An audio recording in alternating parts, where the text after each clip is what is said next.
Hello, hello. I'm so happy today to have Sander Defruyt, the lead of New Plastics Economy Initiative at Ellen MacArthur Foundation.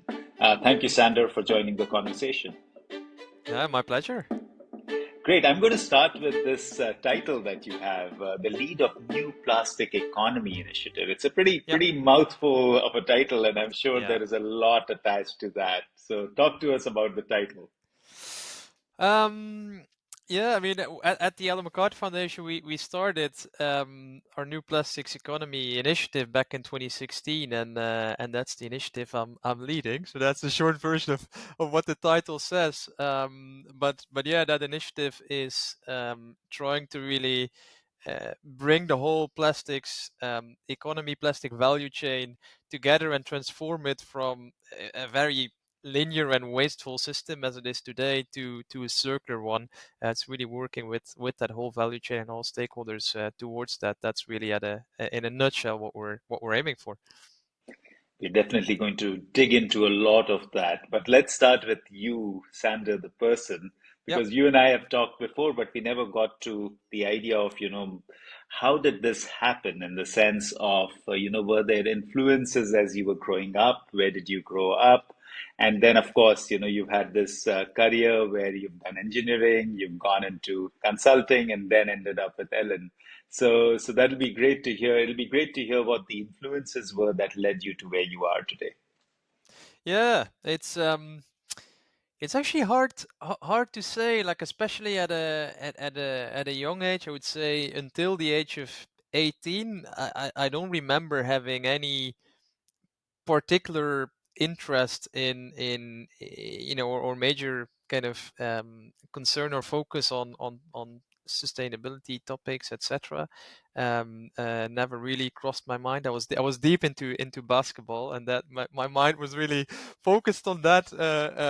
But the first memories I have is more like when I was at uni and indeed studied engineering. And I'm as an engineer very facts driven, and if you just start reading some facts on climate change, on waste, etc., I quickly started to see like, oh, this is not looking good.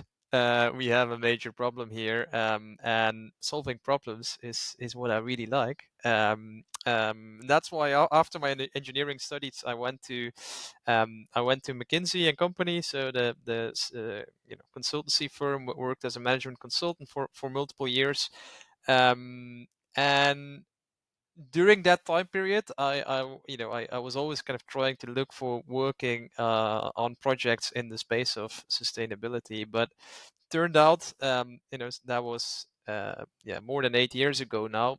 Turned out to be incredibly hard. One, because 8 years ago, and I know.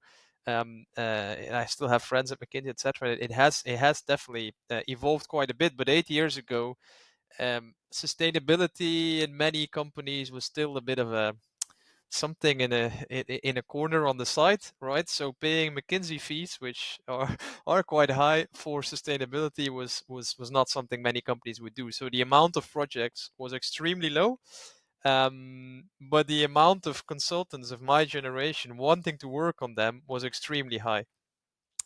So you could subscribe for email lists within McKinsey. If you're interested in certain topics, you get an email if there's a new project on that topic. So interestingly, in when I was there, my generation of kind of young consultants, associates, etc., that email list was the one with the most subscribed people in all of McKinsey. But the one with the least amount of projects. So it was incredibly hard. And then I remember there being a project on kind of sustainable fisheries. Turned out 4,000 consultants from around the world applied, wanting to work on it. No chance of getting into that project because some of them happen to have degrees on marine biology and what have you. So no chance competing with that. But then at some point, after I think was at McKinsey for about 2 years or so, they started McKinsey Center for Business and Environment, and we're looking for a few young consultants to do like a 1 year rotation within McKinsey and join that center. So I obviously applied for that. and I got selected to do that. And when I was there, I was then talking to the directors who were leading this entrance, and they said, "Well, we got again like something like 4,000 applications to do this, but they only needed two." So, and I was like, why did you choose me? Because I didn't have to do any interview or anything really. And they said, well, actually, there are 4,000 applicants. They all have the same profile anyway. They have strong records in uni. They have like 1 or 2 years McKinsey experience, so their CV is the same. So we didn't even bother screening all the CVs. But your name jumped out because I was like, oh, that's the guy who's been sending us emails for 2 years that he really, really keen to work on these topics. So he must be really motivated. Let's just pick him. So the persistence, I guess, paid off. And that's how I then worked for a bit over a year, I think. My last period at McKinsey worked almost exclusively for the Ellen MacArthur Foundation during that rotation. Including working on the very first report the foundation did on plastics. And then at the back of that report is how I ended up joining the foundation to build up the initiative that we have running now, building on that report. Yeah, it's clear that persistence pays. And you're so right that, we do some little work with McKinsey, and there is a huge shift in focus that has happened subsequently. I know that I was in I think green business. It was mostly focused on energy, but there was a lot of different ideas that were being discussed. And I was there in a conference just 6 months back, and it was super impressive. Obviously, the kind of people McKinsey is able to gather is always interesting, and there were some really interesting papers that were presented. And it was clear that McKinsey was looking at this as something significant, and especially on the energy sector. But I know that they have a full team, at least in the US, on packaging, and within packaging, even a team focused on things like molded fiber now. Yeah. And that's a smaller team, but it's still a significant focus that has come into it. So when you say basketball, how tall are you? Not very tall. Yeah, no, I was physically not made to make it to the very high levels in Yeah. basketball. But yeah, no, I mean my dad plays basketball, my mom played basketball, my brother, my dad and brother are still in the, how do you call it, whatever, management of the local basketball club, small club here in the town. So yeah, it's I was born and raised next to the court and on the court. So It's a but and beautiful I sport. loved it. I Yeah. was Yeah. really quite obsessed. But yeah, around that age of 18, my knees didn't allow me to continue. So that's when, you know sadly I had to stop. But yeah. No, why I asked you that is because obviously when you are online on a web call, it's very difficult to tell the Yeah. height. And it's happened to me a couple of times where, you think of a person, and of course you get a broad kind of thought that this is, this person must be tall or not tall. But at one point, yeah, I know there was actually another consultant in the sustainability space, and I met him in person, and he was 6'5", and there was another financial consultant, again, similar 6'6" or something like that. And it never comes across. I was like, maybe Sander is also like 6'5" or something, and it doesn't come across on the No, video calls. no. I'm definitely not tall. Great, but let's move from basketball and height to the real stuff that we are here to discuss. Um, so you mentioned that Ellen MacArthur involved McKinsey to look at the plastics report. And can you tell us more? Of course, I've heard Ellen's TED Talk and all the work. Ellen MacArthur has become such a name to be reckoned with. But tell us more about this whole idea around packaging itself. That what How did Ellen decide that this is something that they want to focus on Mm, significantly, and what is the path that took them to McKinsey doing that report, and then yeah. subsequent to that bringing you in to actually put in a lot more muscle behind this initiative. So it'll be great to hear that whole spiel on how Yeah. Ellen MacArthur looks at it. Yeah, it's a story that goes way back to the pretty much to the launch of the Ellen MacArthur Foundation back in 2010, 2011.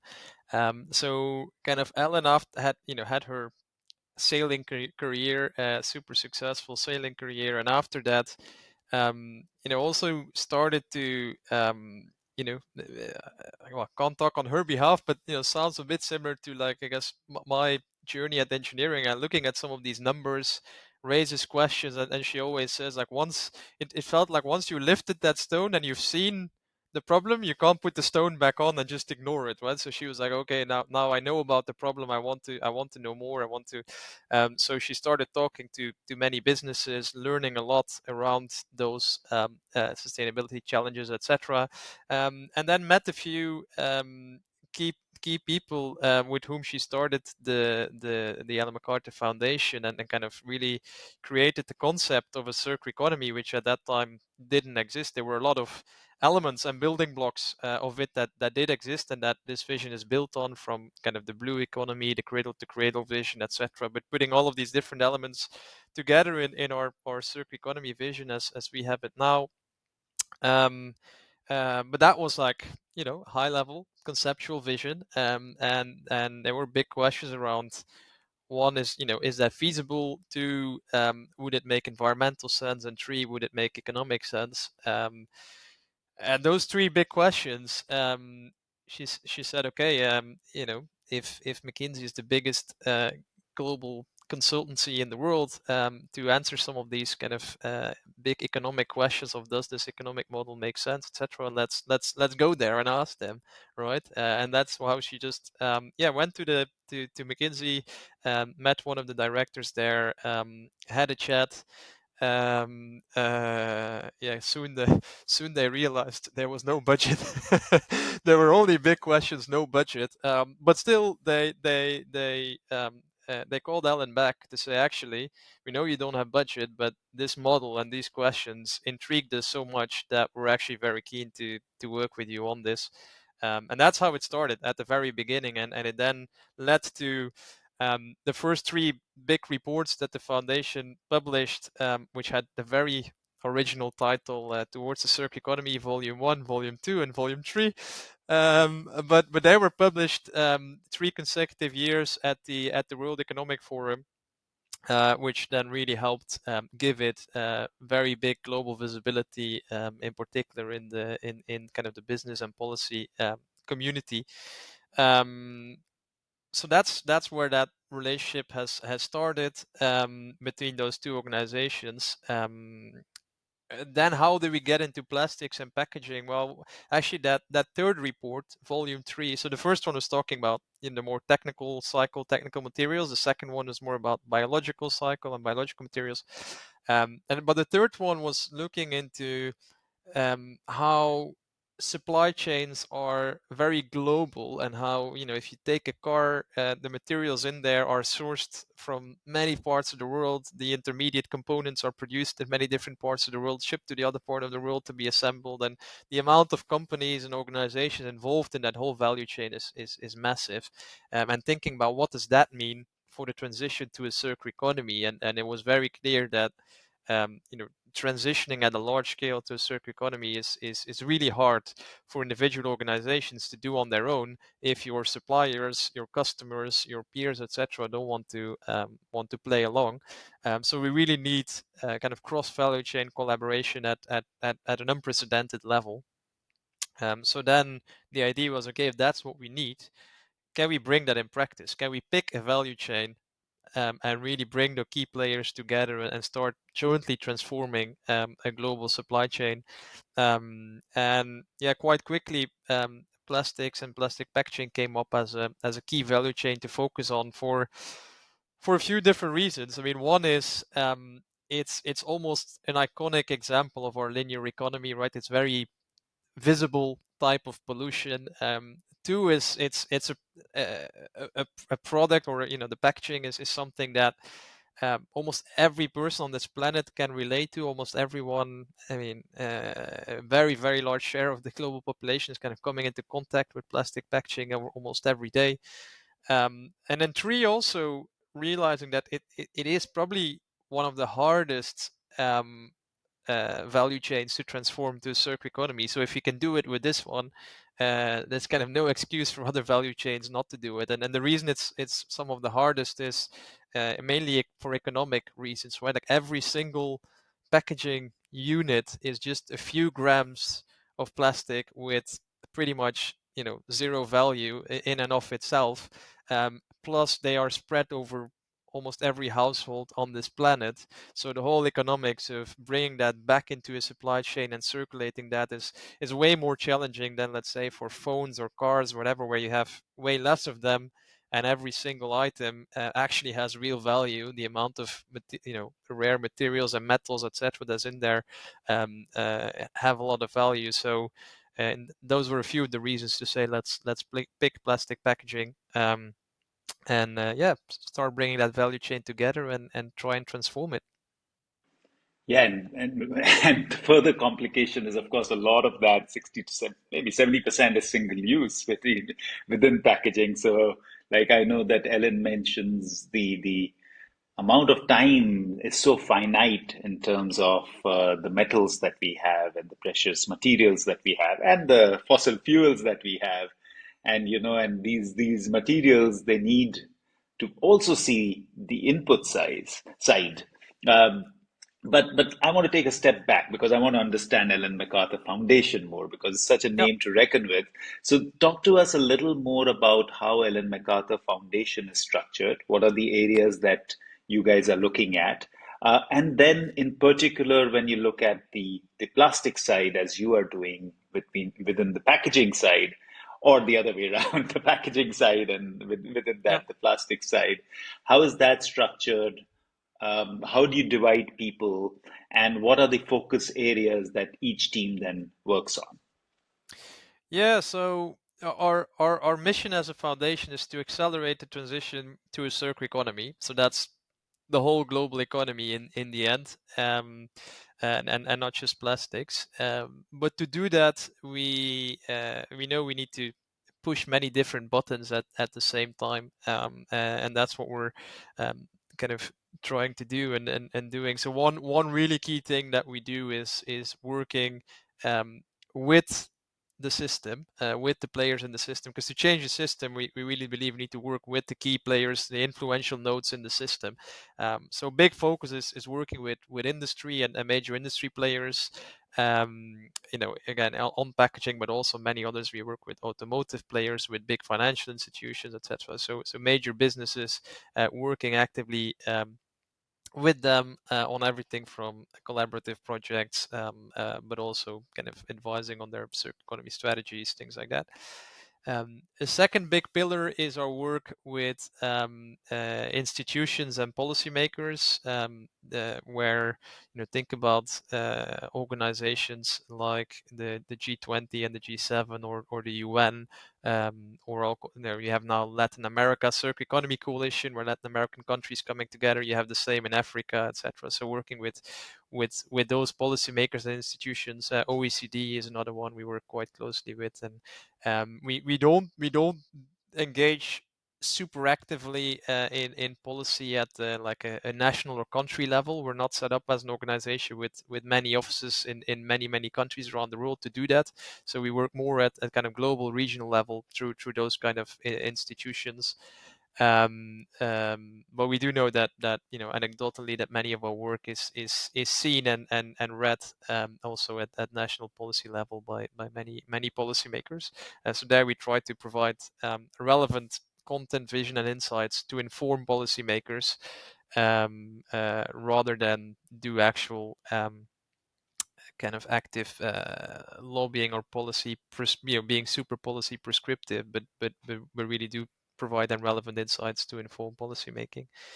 And then we also have a whole part of the organization that's focused on learning, learning and communication. And because the circular economy concept, I mean, in particular, when we started in 2010, again, that concept didn't really exist. And it's interesting if you just see the charting in kind of Google Analytics of how often the term circular economy was used from nearly nothing to now. Now you have circular economy in many many countries' national plans that they are submitting to the Paris Agreement, and many other regulations, many business strategies, and so now it's a concept that exists. But there's a lot of communication and learning that is needed for people to truly understand circular economy, right? Because I guess that's still the concept is widely used now, but if you would, you know, look a bit deeper in the context it is used, very often it's still reduced to the very narrow concept of recycling, and not the much broader concept that the circular economy is in terms of the biocycle, in terms of regenerating nature, in terms of also reuse and redesigning and eliminating waste. Um, so that learning has, both learning programs for businesses where businesses can put hundreds or many of their employees through learning courses on circular economy and what that means for finance and for marketing and for different parts of their business. But we've also done work with schools and universities on integrating circular economy in their curricula. um, uh, yeah, things like that. And now we're looking more into kind of also video and other content, again, just to spread the concept and increase the global understanding of circular economy as a key, solution framework to some of the big problems we're facing with waste and climate change and biodiversity, etc. And I think all three that you mentioned in terms of the industry interaction, policy, and learning, I think they're so intermingled in a way. You can't you can't influence one without the other because Yeah. it's so interconnected. In terms of just the team structure, people, do you guys divide it by these three areas, or there is a lot of intermingling between that as well? Like you, as the person looking at the plastic side or alternatives to plastic side, would you also dabble in, say, learning and policy, or would you focus on industry? How is the foundation structured? Yeah, I mean, the structure is a bit of a mix. Like, you can't say we're exactly structured like that of business policy and learning, because we also have teams like my team that's just plastics, and that makes use of all of these other teams. And because, as you say, to change the plastic system, we are working a lot with industry, we are working a lot with policymakers, and there is learning to be done. So yeah, the structure is a bit mixed. I mean, we do have policy and institutions team. We do have kind of a learning team, etc. And then we have a business network. So we do have those pillars, but then we have a separate team on a few topical areas, plastics being the biggest one, but then also on kind of food and regenerating nature has a dedicated team as well. But all of us then really leveraging our business and policy and learning teams to achieve our goals. But yeah, we're about like roughly 200 people or so, with the majority based in the UK, and then we have small offices in Belgium, where I am, where we have about 7 people or so, and then roughly the same size also in China, US, and Brazil. So we don't have huge amount of offices, and those regional offices are fairly small, and the majority of the people sit in the UK. No, thank you for providing that context. It just makes it easier to understand the organization itself. Um, but okay, you mentioned these two words, circular economy, of course, a few times, and then you've mentioned cradle to cradle also. So do you use that interchangeably, or there's a difference between those two terms? And because the central aspect of Ellen MacArthur's work seems to be around circularity, what does that signify? What does that mean for you in an ideal state? Yeah, so I mean, the concept of circular economy is really built and informed and inspired by things like cradle to cradle, but also blue economy, performance economy, etc. I guess maybe one of the differences, I guess cradle to cradle is really uh, focused on the material element of that economy, while in circular economy there's also the word economy, right? That's very important. So there's also a big focus on that, where things like the performance economy come in, and like how do we maybe completely change business models rather than kind of selling and buying products. What about leasing products? What about reuse models? What about completely different business models? um, so yeah, what does the circular economy mean? I mean, the easiest way to describe it is always to kind of compare it to the linear economy, right? If you just look at today's economy and you try to draw that on a piece of paper in a diagram, it's just like we take resources out of our ecosystem, we make some product with it, we use it sometimes for very short and single use, and then we discard it in a landfill, in an incinerator, or even worse, in the environment. And that's how the majority of our economy works today.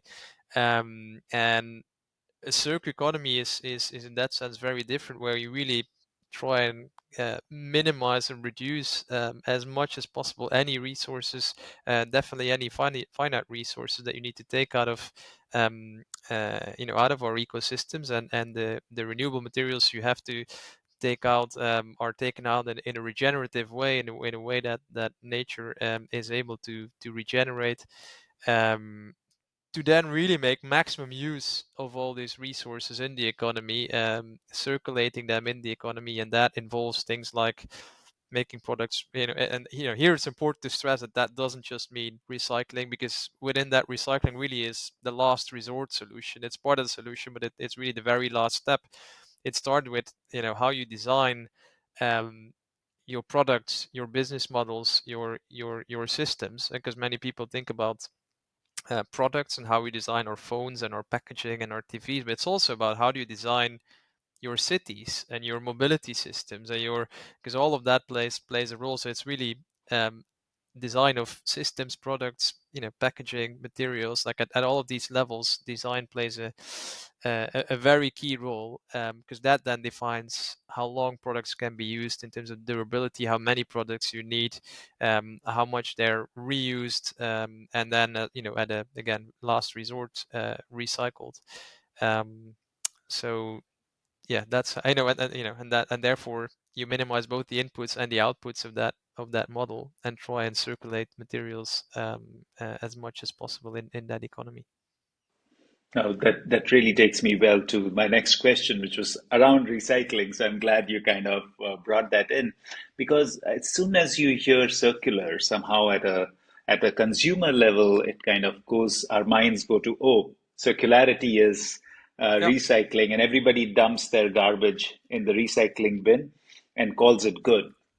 And you mentioned that probably is the last resort. So when you look at how do you see kind of the recycling idea, what does it mean to you? And in an ideal state, what would it look like for you, the recycling bit?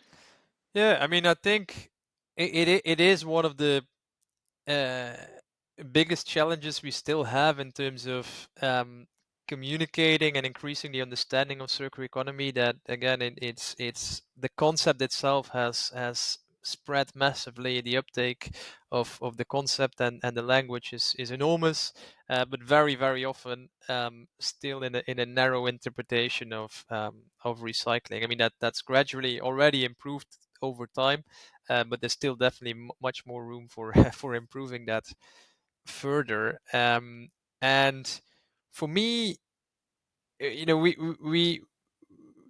we have our kind of circular economy principles of eliminating waste and pollution, and then circulating materials at their highest value and regenerating nature.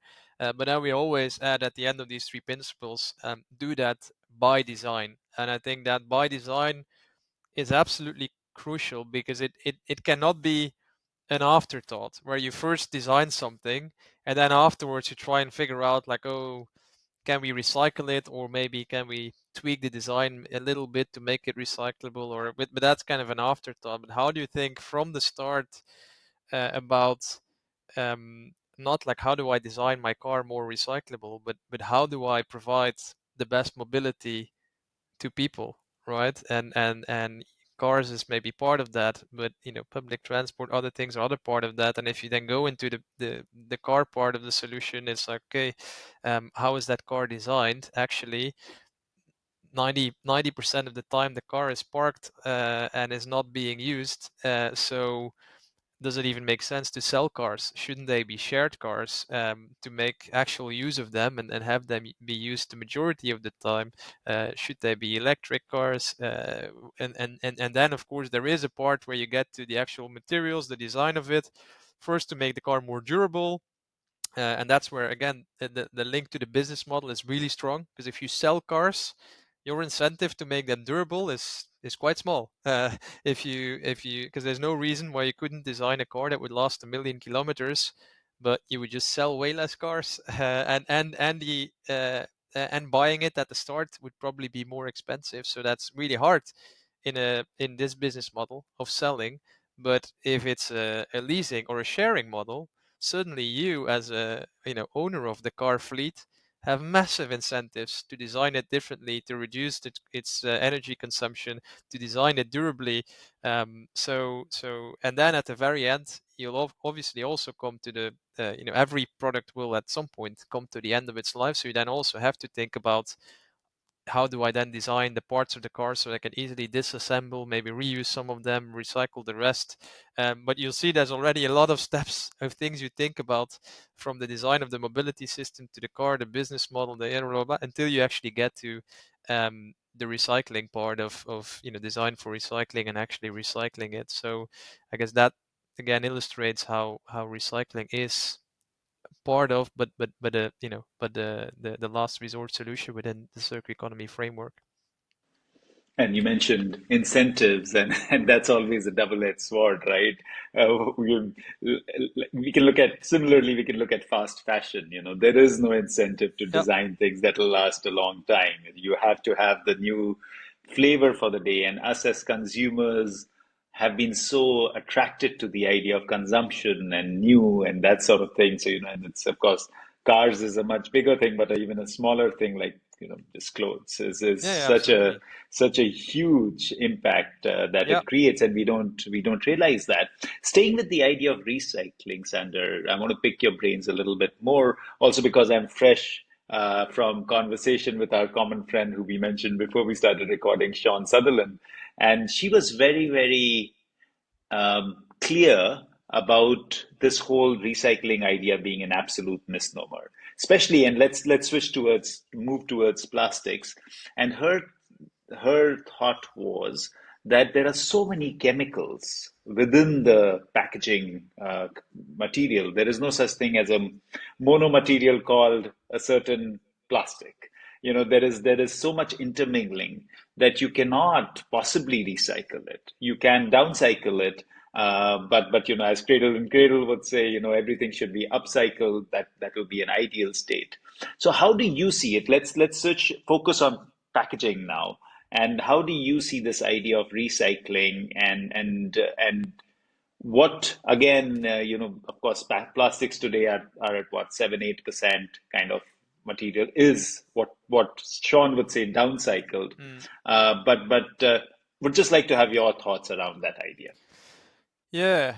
I mean, I think it's clear that uh, recycling has its limitations, right? And if you look at plastics, you either have mechanical recycling, and you always have some form of quality loss, sometimes a lot, sometimes a bit, but there's always a bit of quality loss.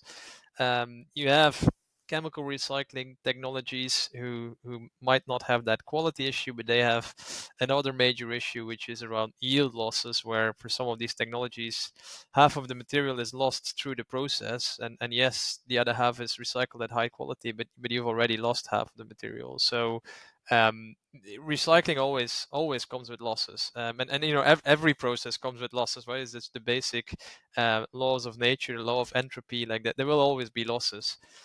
If you really lift it to the most conceptual, almost philosophical level, you could say, if you always have losses, then we at some point just kind of need to shift as much of our economy as possible to from the technical cycle to the biological cycle, right? Because biological materials, there it's okay to have losses as long as these losses kind of return back to the environment and help regenerate nature, etc. So, in that sense, you could say, should we transition our whole economy to biological materials? So that's at the you know philosophical level, and I guess there's definitely a lot to say for that trend and for that movement in that direction. Maybe bringing it down a level more practically, it's like it's not to see a future where everything from our bridges and our roads and our everything, all our houses will all be made from biological materials. I mean, that's one, we're far away from that. Two, how are we going to source so much biological material in a regenerative way from nature? And of course, we have those technical materials, right? They are there. I mean, they some of them are incredibly abundant, and in a way they're all finite, right? But if finite means we can continue for another 10,000 years, then practically speaking that's not really finite. So uh, there's definitely, I think we should be moving over time more towards the biological cycle and biological materials, especially for kind of consumer goods, etc. That being said, the finite materials that we do use, we should of course try and make maximum use of those once we have brought them in our economy. Let's keep them in our economy and make maximal use of that. Again, that's not just recycling. That's making products more durable and designing better, etc. Yeah, and their recycling is, even if it comes with some losses and a quality loss, it's still better. Like um, if you recycle, let's say whatever PET bottles, if you manage to recycle them even just once, imagine they all were recycled just once. That 50% material saving, right? So that's meaningful. If you do it twice, you have 66% material. So you quickly get significant savings. Of course, as you said, we're far away from that. We're far away from even having every bottle or every for most other products like clothing or whatever, it's the numbers are even way worse. So we're far away from even having everything recycled once. So that's also why we shouldn't put all our eggs in the recycling basket, because we know, one, we're far away from it working at large scale, and two, it will always have limitations. So again, let's focus on the more upstream solutions first, and recycling as a last resort. But it will it will play a part of the solution, and it definitely helps us also save materials in the foreseeable future. It's really interesting that you mentioned biological design. And you're so right, even when I look at the process side of it, right? Many times as consumers, we are not aware or we don't focus on how something was produced. So even looking at it from, say, our standpoint for what the company I work for, what we do, so we can very loudly claim that we are taking a renewable material that is wasted and converting it to something which is going to be of higher value. But even in our process, when we look at it, the water consumption, and we are one of the lowest, it's 30 meter cubes per ton, which is 30,000 liters, right, per ton of product Mm, produced. It's the energy consumption is almost over 1,000 units, 1,000 kilowatt hours per ton. There is a certain amount of emissions that will take place. Yes, we can clean up a, a certain amount, but there is still emissions that is happening. We can, of course, clean up the effluent, but in the end, there is something going into the water stream. Try as we might, it is not as good as the fresh water we took out from the ground. So we are also damaging the aquifers. And I'm taking a direct example because that I know really well. But of course, every yeah, process does that. Now, if I compare absolutely. it to a biological process, it's very different, right? So even if I look at cellulose, again, the domain that I understand a little bit, you look at a tree, It's just carbon sequestration from the air. The single source of energy is the sun. There is some minerals coming from the ground, but that's it, right? And the beautiful tree is created.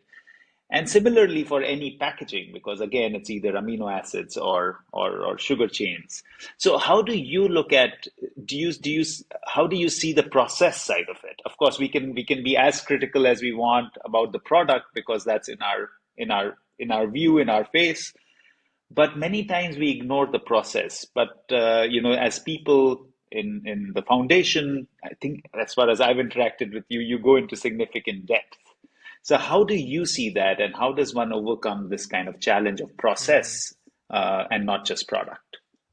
Yeah, I think picking up on what you said at the start there about we kind of sometimes ignore the process and where does that all come from and what's kind of energy and water etc went in, and it's indeed like and that's probably my engineering background, right? But often like if I have some product or something in my hands, the two basic questions pop up like where does it come from, but also where will it go, right? And it's striking that most of the time, people never ask that question, right? Like they don't ask the question where does it come from, and probably even less where does it go. But as soon as you start asking that question, very simple question, you see the most um, ridiculous things being designed. It's like, I mean, if pick a few of the most ridiculous things, but it's like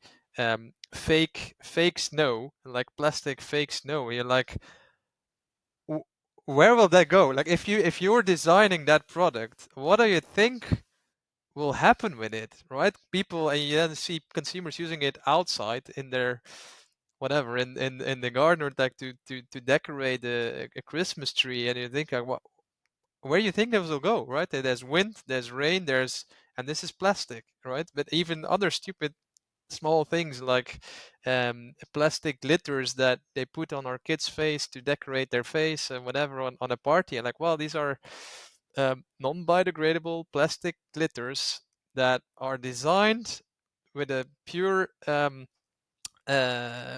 objective in mind to put it on people's face. Have they ever asked the question where will it go? Like they will shower, it will go in the wastewater, it will like so it's super basic questions. Where does it come from? Where does it go? But if everyone would start asking those questions, I think the world would change dramatically.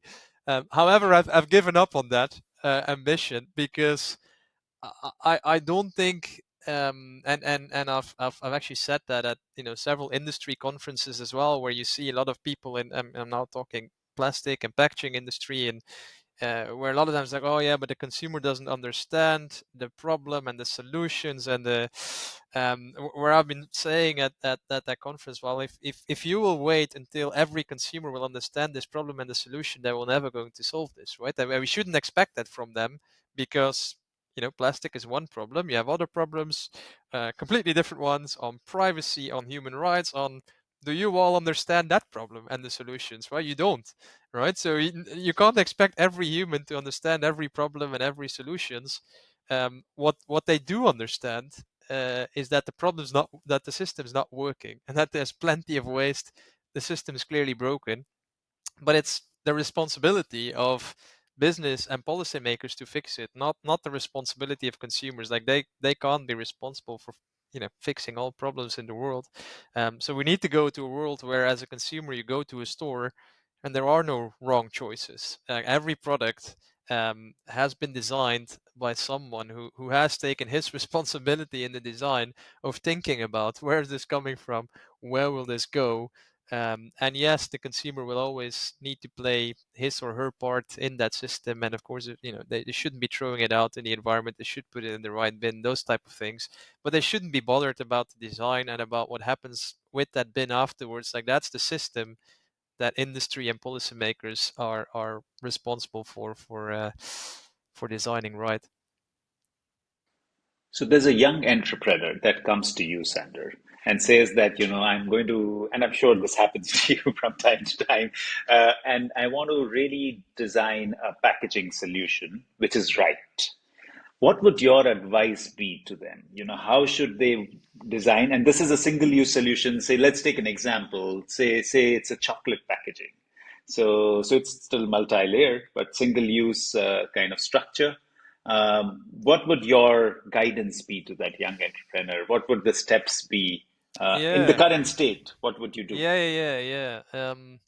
I mean, that there's a few things in your question already. Is like, the right packaging. Like, I'm not sure you'll necessarily ever get to the right packaging, especially in today's situation. As you said, there's must always be um some impact, water use, energy, etc. I mean, again, at least today, I mean, over time, the aspiration should definitely be to have a positive impact and not just to have less negative impact. But so if you will find the right packaging difficult. And the other thing in the question for me is, um, uh, and maybe the chocolate bar is a difficult example, but with other products, for me the question, I would start also lift the question a bit up and say I want to design the right packaging. It's like, well, actually you want to deliver chocolate to a consumer, right? You don't want to design the right packaging, right? Because there's beyond designing the packaging, there's designing the business model. Like, can it be a reuse model? Can it be, can I redesign my product differently? Again, with chocolate may be hard, but if it's shampoo or soap or whatever, there's solid versions of it, there's liquid versions of it, there's concentrated versions of it. Like, how can I also design my product and the business model and the packaging, rather than just and I guess that's what happens a lot in today's design process, right? The product is there, and then they ask people design the packaging around it, right? Rather than, hey, we want to deliver this service or this product or this, to consumers. So opening that solution space is, I think, an important one. Yeah, and then, yeah, I mean, what would my advice be? It's not it's not rocket science or very unexpected advice, but it's indeed thinking about everything from, how many materials are you using, and where are you sourcing them from? How are you designing your product, and what are the systems in place that um, yeah, that can deal with your product after its use, whether it's collection and recycling systems or reuse infrastructure or composting infrastructure, or like what will happen after it. So yeah, really think deeply about the two simple questions: where does it come from, and where will it go? Yeah. No, I really appreciate your point of view here because, why are you coming and saying that you want to design a packaging? Why not look at the whole system holistically? So, there could be many ways, right? Even if the random example I took of chocolate, probably it's top of my head because we've been working on designing that. But like the question is that why should your chocolate be delivered the way it is delivered? Why can it not be in a different structure? Why cannot it be in a reusable system? There are many questions. You're right. It's Yeah. not just about packaging, it's about what you're trying to deliver. Now, when I come to the more practical side, what we see is that there is a certain convenience that we've gotten used to. And changing that convenience is extremely difficult, or changing habits is extremely Yeah. difficult.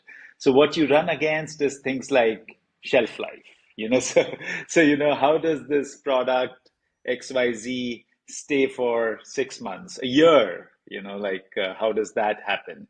And that's in contradiction, right? If it's a simple packaging, like we were talking earlier about natural packaging, like an orange peel or something, it's not going to stay on the shelf for a year. It hardly will stay for a week, in fact. So, especially if it's not got all the uh, electron exciting stuff kind of thing happening in terms of extending its life. So how do you see that part of it? Because we as consumers are so used to things like, we just want to go into a store, pick up something that was created 6 months back, and have it taste as good as it was made Mm. yesterday. So that's a huge Yeah. challenge for anybody creating Yeah. packaging. How do you see that? Yeah, absolutely. I think there's two things here that make it really challenging, right? Because as you say, you have ingrained habits, but also ingrained or kind of systems that are put in place. And if I start with that, with the second one, with the systems in place, that's where it comes to that very basic idea that our whole plastic initiative started from, that cross value chain collaboration, right? You as an individual organization, you're part of a value chain, right? And if that value chain is set up in a certain way that your products need to fit in that limits your solution space. And that's why that cross value chain is collaboration is crucial. Like, how can you work with your suppliers, with your peers, the rest of the value chain, together, because that allows to really change the system. A nice example here is reuse models, right? Where if you, especially the returnable packaging that goes back to the manufacturer for cleaning, refilling, etc., that model is maybe with a few exceptions, but really hard to scale as an individual company, because you cannot imagine every single company setting up their own collection schemes and reverse transport and whatever. It will need to be, both for environmental as well as economic reasons, will need to be a shared industry system of collection, also for consumer convenience, right? You can't imagine, oh, this product I need to bring to that spot because it's from that company, and this packaging I need to bring to that place for that. No, that will never work, right? So you need to work together to change um, the the whole system. And another nice example and story or anecdote that I remember is at my very early days working on circular economy. I also looked a bit into kind of mobility, and I was talking to one of the big car manufacturers, and I said, yeah, car sharing, and we really want to try it, and we entered that market, and but the economics were just not working. But when they started telling the story, what they did, it's like, okay, but what car did you use? I was like, oh well, this car, which is the exact same car as the one they're normally selling to consumers. So you're in that case, they were changing the business model without changing the product design, and the economics didn't work, right? And there are other examples where you do vice versa. You change the product but not the business model, it doesn't work. So that's sometimes what makes it difficult, that you need to change everything and go to a completely new model, and then it works. Because if you go to car sharing with a car that's not designed for durability, that's not, it does not have certain features of energy efficiency, what have you, then it's really expensive, right? But if that car was designed very differently from the start, designed to be a shared car, then the story and the economics become very different. Uh, so that was part one. Is like, you design within a system, so sometimes you feel limited by having to fit in that system. And the second thing is indeed consumer habits. And here I think I genuinely believe there's many circular solutions that are simply better than the linear ones, also for the consumer, that deliver benefits to the consumer that linear ones do not. And it obviously will be dependent case by case and whatever, but um, uh, if you really put yourself to it and really change a complete business model, I believe that for many consumers, car sharing can be way more convenient than, you don't have to do maintenance, you don't have to, people who don't drive the car, you don't have to, pay your insurance and all that, all paperwork you don't have to do. If the car's, broken, it's not your car, it's not your problem. It's so many benefits as well to that model. Again, depends on your car usage and your situation, but for many consumers, brings a lot of benefits.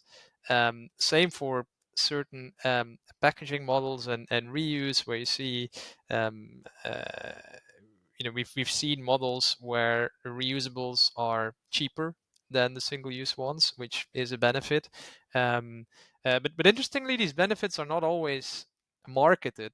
And then one example, you go to the store, I see in the store, I'm then the nerd who goes into the store and taking pictures of all the kind of reusable packages to then analyze the at home. But did like a quick analysis, just took a few pictures in the um, kind of personal care aisle. There were a lot of refill models where you could buy a refill that you can then at home pour into your, either concentrated or not.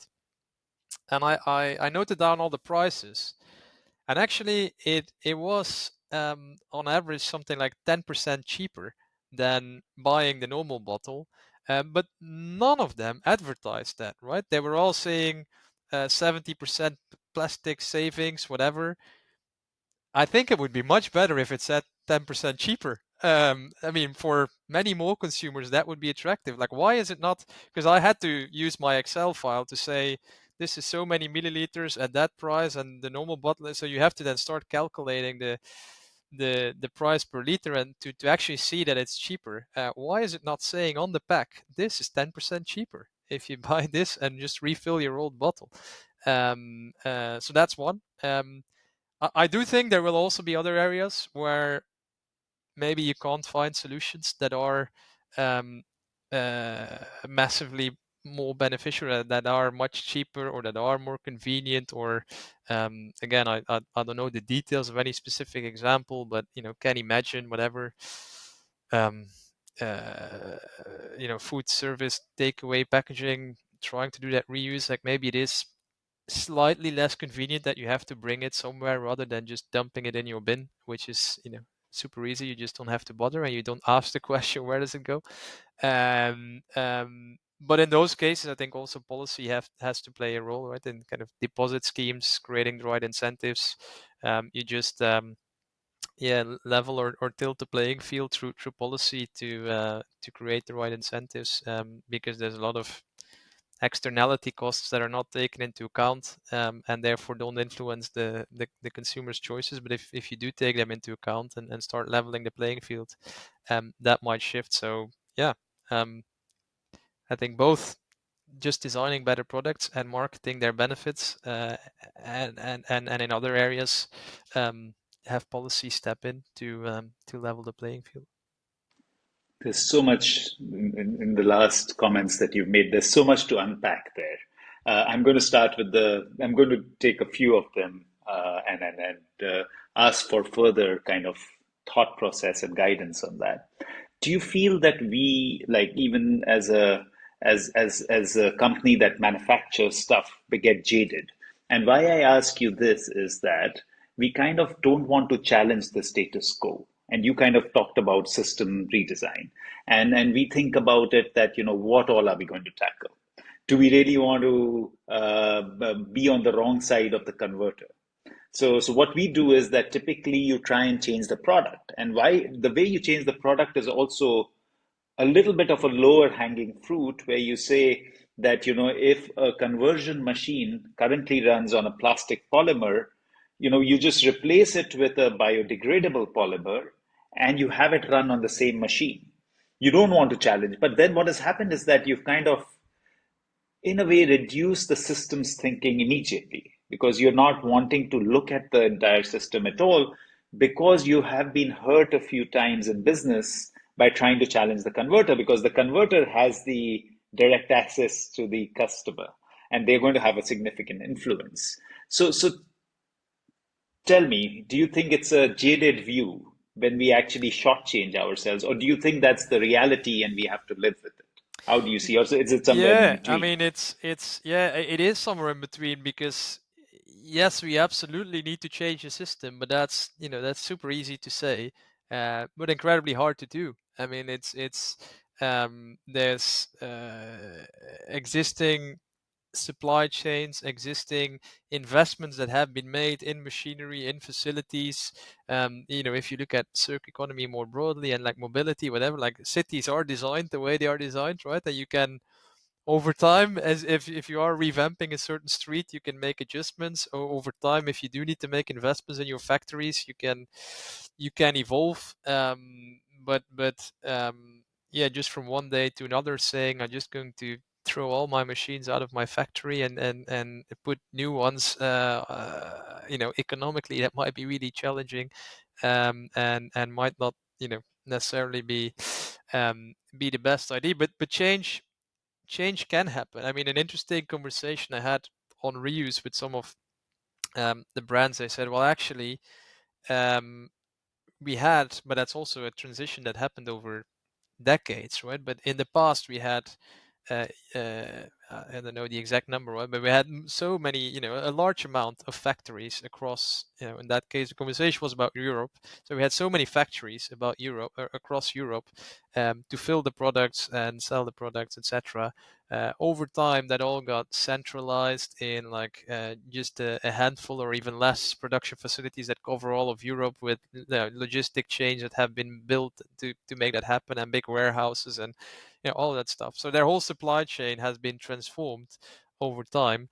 And he was saying, well, actually, if you look at reuse, we should probably somehow reverse that trend again, because we need to have more decentralized filling lines so that the transport logistics of bringing empty packaging back to our, becomes way less, and the both economically and environmentally that's better. So again, they can't from today into tomorrow say, oh, we just shut down certain warehouses, we built 10 new factories again in that region. Like that doesn't happen overnight.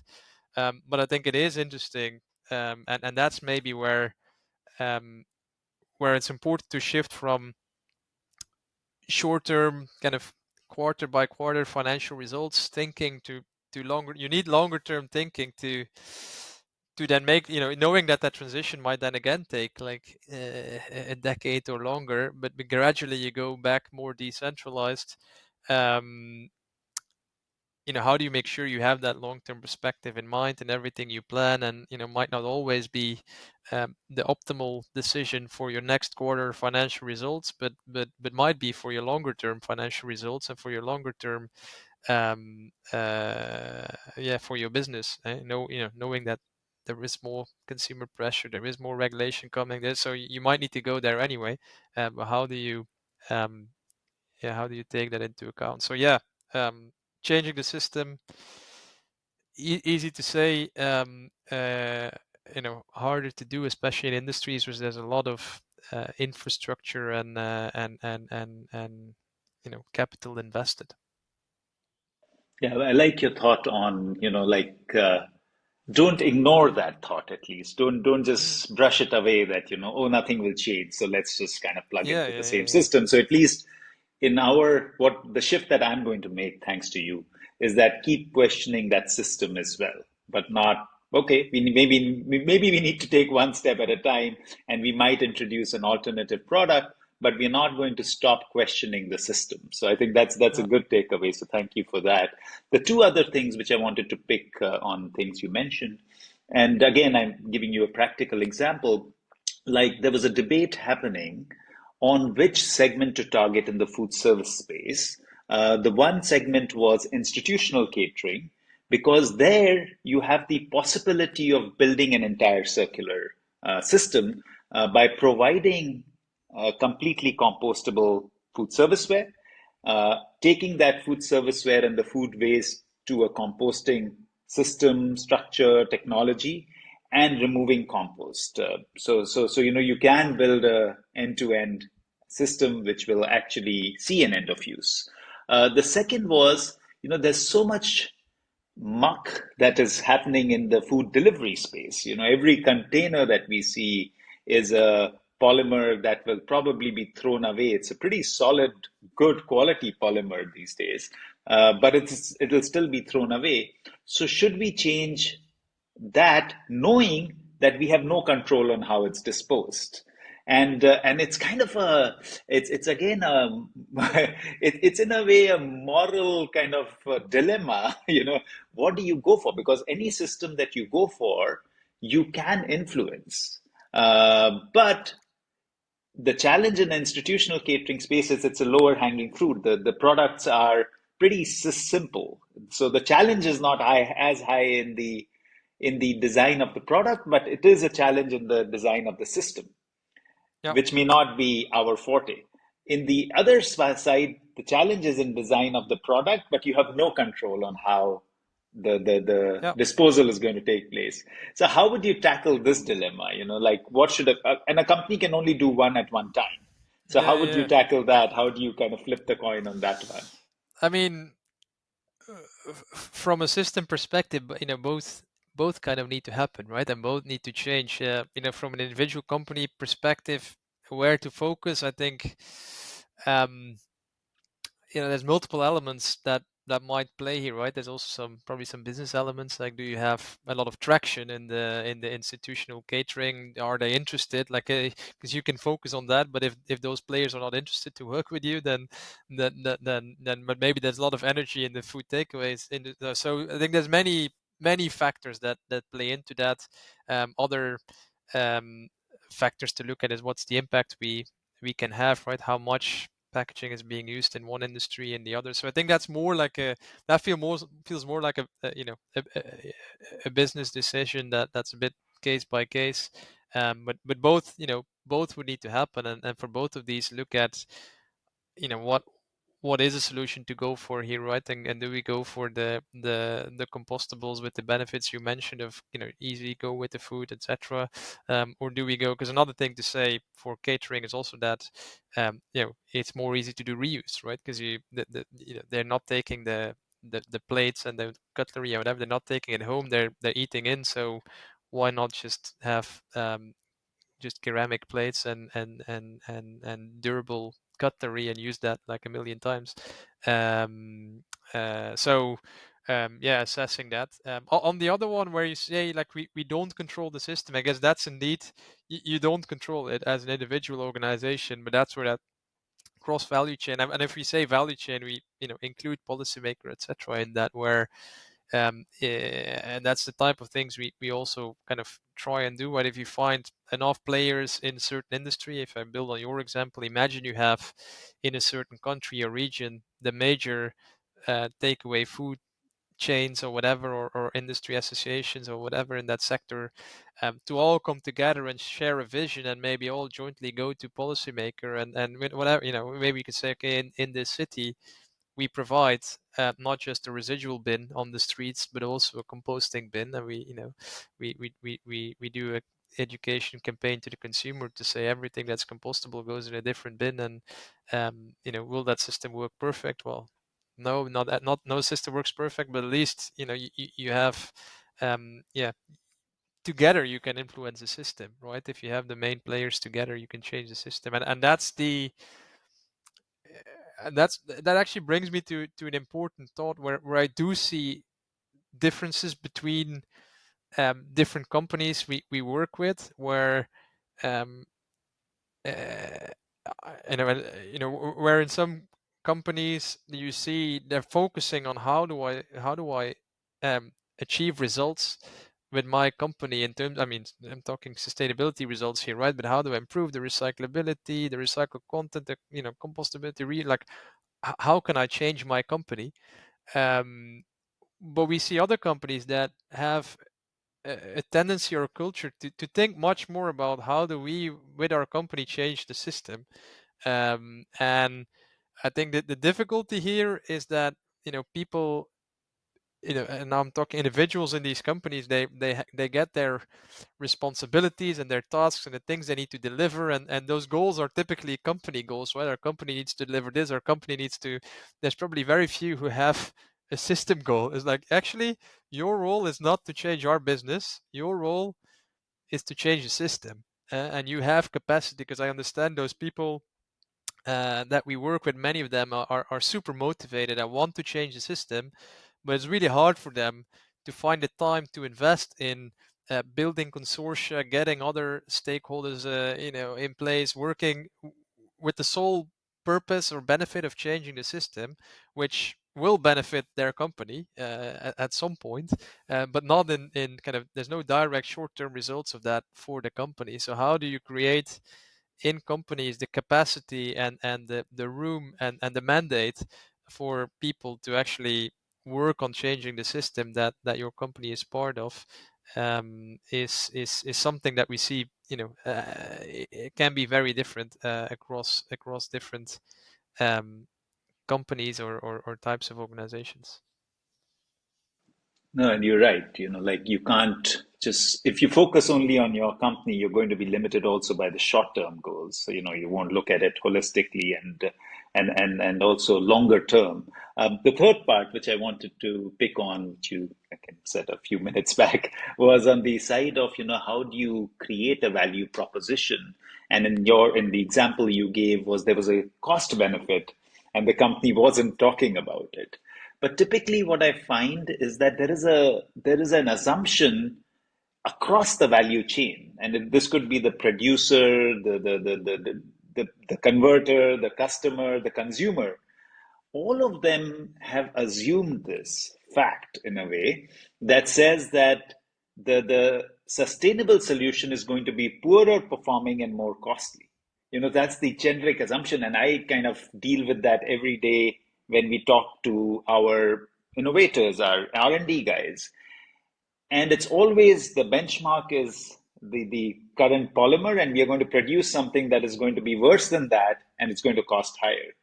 Yeah. And I think to myself that, petroleum was a waste, or plastics was a waste substrate that some ingenious person took and created value out of. And why are we not doing that today? Looking at other materials. How do you tackle that? Or how do you see that? How do you see that mindset? And do you see that shift that'll happen in terms of materials, that we're going to have better materials at a lower cost? Yeah.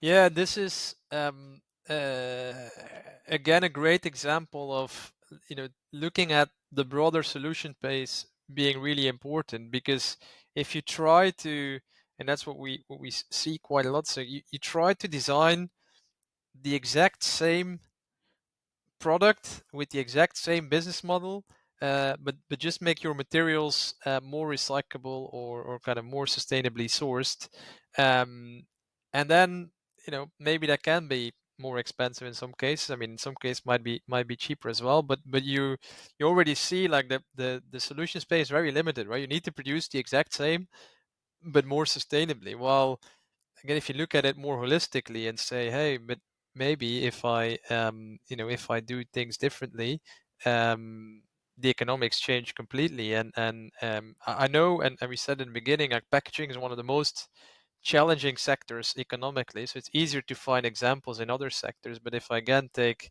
the car example, right? It's like you try to design a car and make it more recyclable, or make it, but that, I don't know if that's more costly or not. Maybe it is.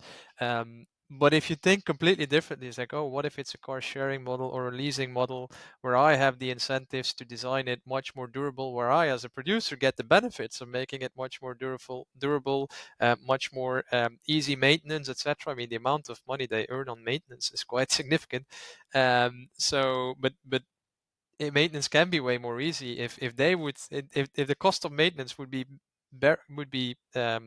on the producer. I'm sure the car would suddenly have a few design changes. I mean, I don't know how, and I'm not a car engineer, but I'm sure that suddenly that creates incentives that don't exist now, that they would suddenly really have to focus much harder on that. So that's again where it's not about trying to produce the same in a more sustainable way. It's about looking more holistically. And that's also where with packaging, I mean, reuse won't be the solution for all products, but definitely for some products where trying to design a more sustainable, recyclable packaging, etc., might be more costly.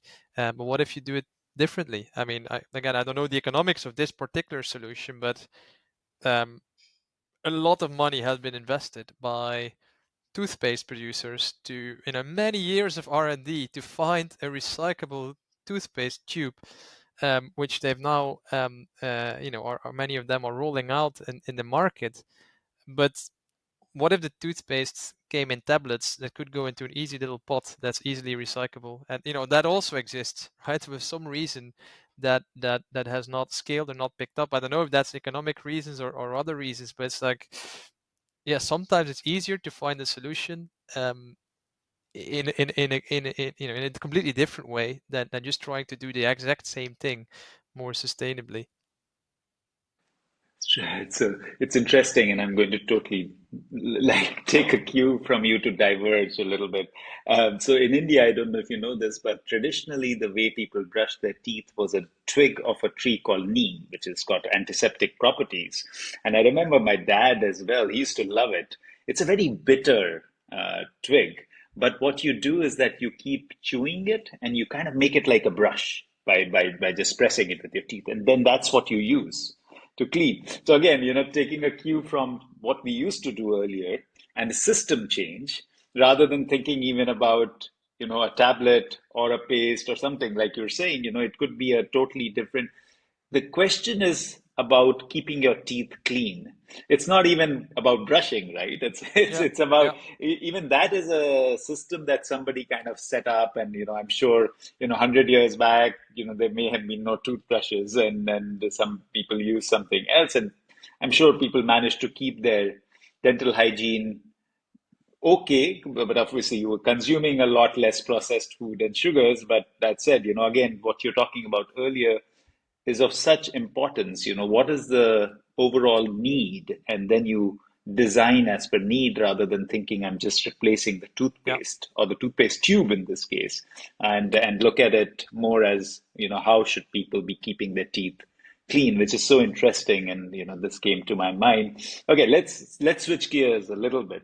Um, so Ellen MacArthur has had significant impact, especially at the UN level, and the thinking there. There has been the whole SDG, Sustainable Development Goals, where Ellen MacArthur, at least as far as I know, was deeply involved. So talk to us about the system change that you're seeing globally, and how does Ellen MacArthur play a role and take this forward in the future in order to really have a robust universal system across the world. Yeah, and maybe I'll here zoom into to packaging and the whole UN negotiations of a global treaty on plastics. But a lot of it is, as I said, we don't necessarily do detailed lobbying or detailed kind of wording and commas in particular policy files or whatever. But we do see many policymakers come to us, reach out to us, just to really talk about overall direction and test idea. Like a lot of it is sometimes still fairly simple about repeating the vision, the principles, what's the right direction, and we don't necessarily have all the answers on the detailed points and commas in the actual policy, but just what policymakers really appreciate and value in talking to us is that they know we have deep understanding of through our work with industry of like the real world challenges that industry is facing, and why are solutions not found, and what's difficult, what are the barriers, is it economic, technical, whatever, which then helps think about what could be the intervention points to take, right? And if certain solutions are blocked because of the economics not working, and what are the policy solutions? And for example, the whole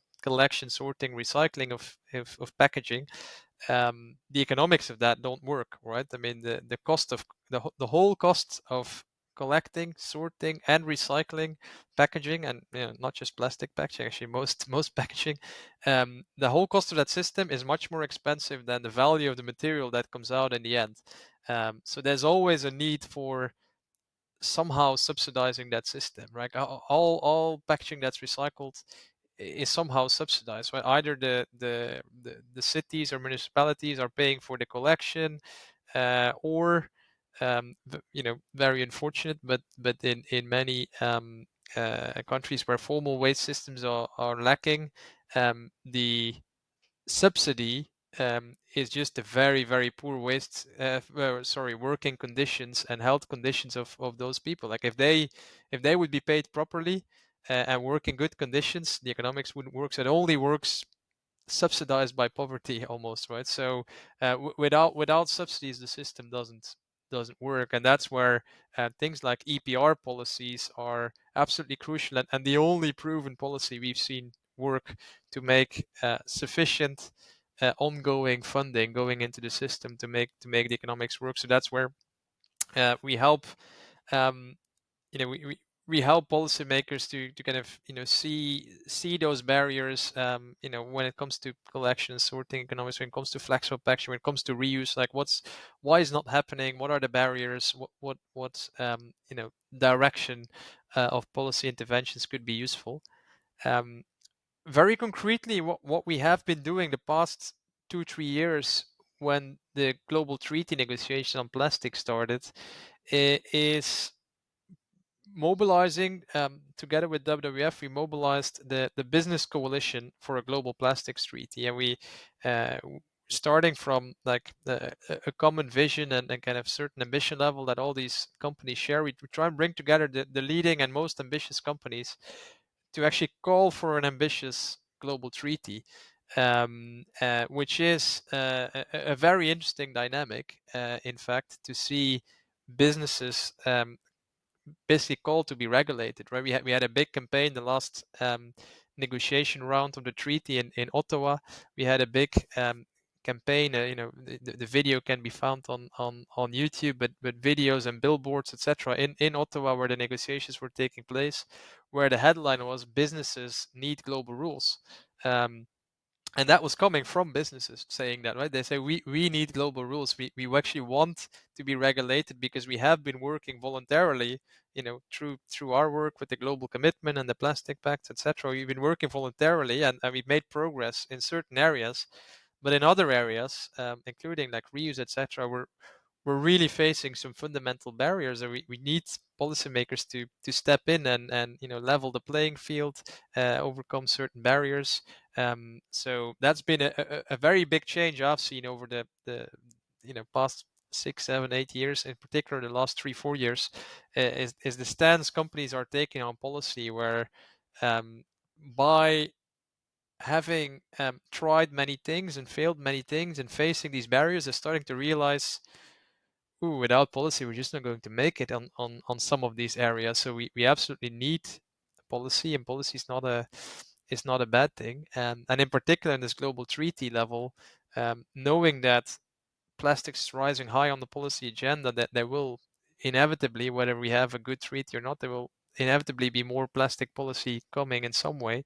But the real opportunity in the treaty is to accelerate that, but also to harmonize that, right? And that's a big fear for businesses, but also a big potential hurdle for actually creating a circular economy, that every country would start to go off in a completely different direction, that makes that these global supply chains, or they don't even have to be global, but even like a regional supply chain that crosses a few boundaries of countries, suddenly becomes incredibly complex if all these countries have completely different regulation, and in that country you need to go left, and in that country you need to go right, and that country whatever stimulates paper packaging, that one bans paper packaging with that application, and that one's, it becomes incredibly complex, and doesn't stimulate it could slow down rather than accelerate the progress, right? So we definitely need more policy, more ambitious policy, but ideally there's also a certain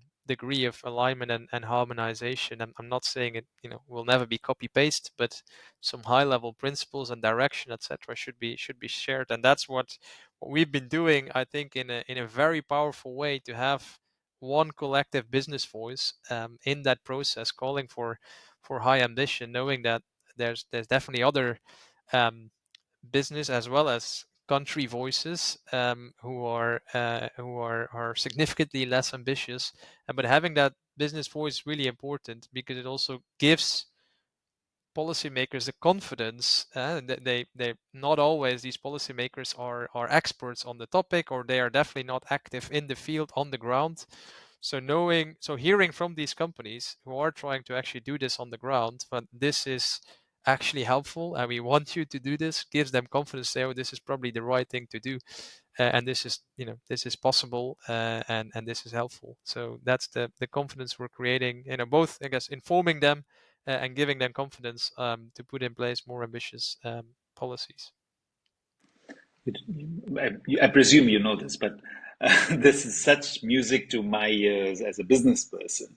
You know, just harmonizing policies, because you're talking countries, it's states, Yeah. in India or in US, two places where we are active. every state can have a different policy, and it's so harrowing to even get into it and to understand it and to comply with it, and it Yeah. could be totally crazy to actually manage businesses where some state, even yesterday we were talking about PFAS, and like certain states want it, certain states have no concern, so you can't create different products for different places, and the price point changes and the whole chemistry changes. So as a business, it becomes so challenging to actually operate. So yeah, if one thing that what you've talked about, and if one thing happens in Korea and they harmonize some policies at least, that will be a huge win itself for businesses. But let me put the question to you. So if you're looking at the next plastics treaty in Korea, what is the ideal state for you? What would you like to walk away with from Korea, and what would be the common global kind of ideal state that would be a prescription according to you? Yeah, I mean in theory, the negotiation route in Korea is planned to be the last one, and they hope to um, close the negotiations there. Um, a lot of work is still on the table to do that. It's not necessarily the end state or the end stadium of the process. There's, again, all to be still decided in that agreement. But one possibility is that we go into a rhythm like we have for climate, where every year or every 2 years there's a COP process, and where we could work with a start and strengthen approach, where this agreement is a start, and at these biannual COPs or whatever, there is a possibility to increase the ambition level further along the way.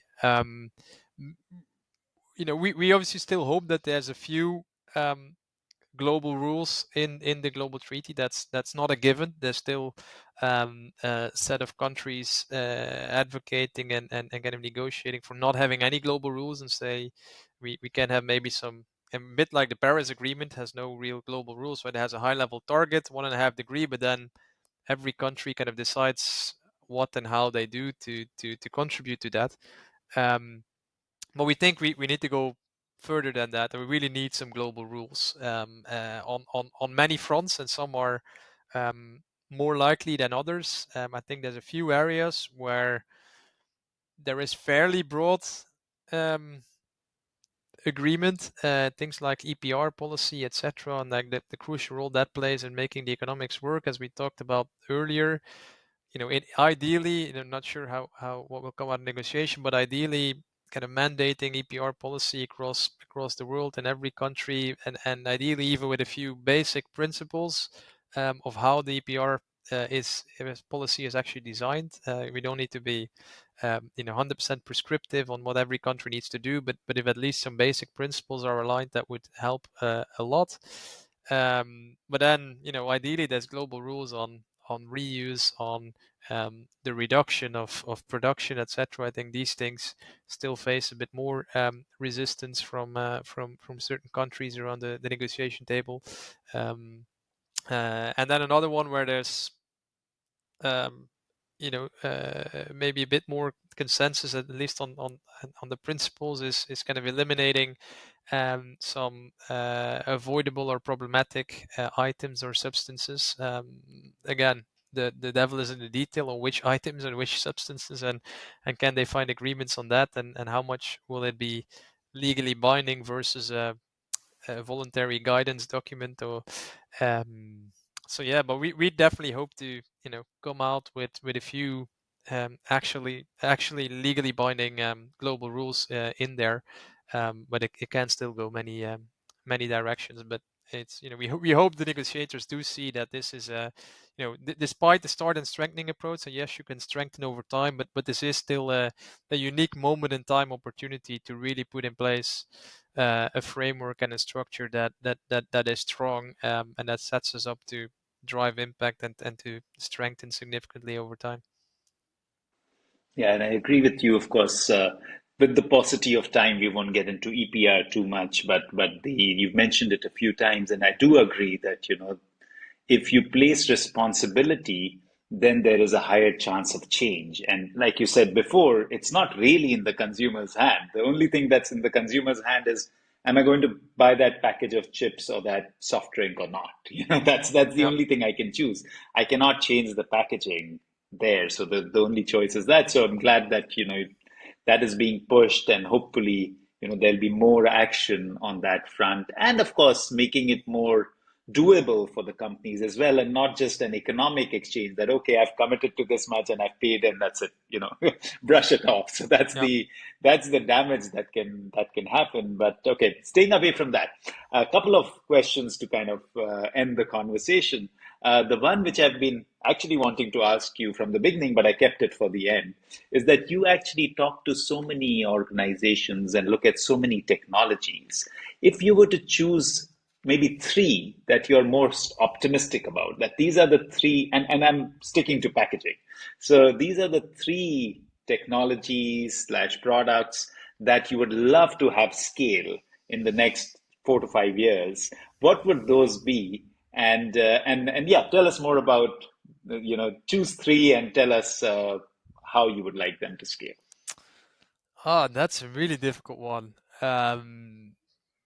Yeah, because you obviously use packaging for everything from toothpaste to food to TVs to, everything comes in packaging, right? So big three solutions. I mean, I I I I always love it when you see solutions that are seemingly simple, and where you think about why didn't we do that earlier, right? And typically they involve, again, more than just redesigning the packaging, and thinking more broadly. And there are these, multiple innovators who have these edible coatings they put on fresh fruit and vegetables, to keep them safe and fresh, without the need for packaging altogether. So that's kind of uh, one example of completely new ways of keeping products fresh.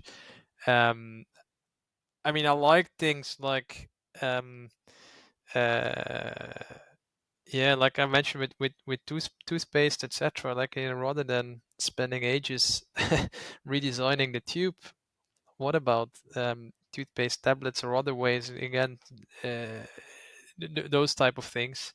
And then I do believe in reuse. It will be a difficult transition, in terms of, you need new infrastructure, you need major investments, etc. Um, but I see hopeful signals. I mean, one is, of course, the fact that those, for beverage industry in particular, that still exists in many countries. It's typically legacy systems that existed for decades, and it's possible. But also, like, the work that's happening in France by Citeo now is really going beyond what we've seen from pilots. Like, they see small city pilots, whatever, but this is really, they're talking hundreds of millions of investments to roll out a full reuse collection and logistic infrastructure for the entire country. And it's embedded in, CTO is the PRO, the EPR organization. So it's a certain percentage of their EPR fees is kind of dedicated to reuse now. So it creates real scaled funding into those systems. And they're if you talk to them, this is no longer really. I mean, of course they will go through stages of scaling it, but this is not, um, this is different from what we've seen before of projects that are really positioned as pilots, and we're going to do something small scale, test and learn, which again is fine, and we need to do that. But this is really, this has a whole plan, a timeline to scale to the whole country. They're talking with options to finance this at a very large scale. And they're going to, roll out in 4 big regions in the country already, more than 1,000 stores across the country, as of May next year. So this type of really at scale investments and projects, make me hopeful that I'm really hoping that one's really successful, and that can be and give a big boost in confidence to other um, to other countries and other regions to start that, because it is not easy to get off the ground. You need a few elements to come together, and in this case you had the policymaker creating reuse targets, reuse incentives. You had that EPR organization willing to work. You need to have a few key retailers on board who want to jump into the story. You need to find some funders who want to put money into it, and but if you really put yourself to it, that's what they're proving, and work hard, because they've been working on this for over a year already, and it takes time. But if you focus on it and put the right people together, it's possible. And I do believe, despite the need for large scale to get the real benefits out of it, I do believe that's very much possible. And yeah, so definitely reuse would be one of these three things that I'd love to see scaled in the near future. I love your answer because, interestingly, all three things you mentioned were looking at it from a systems perspective.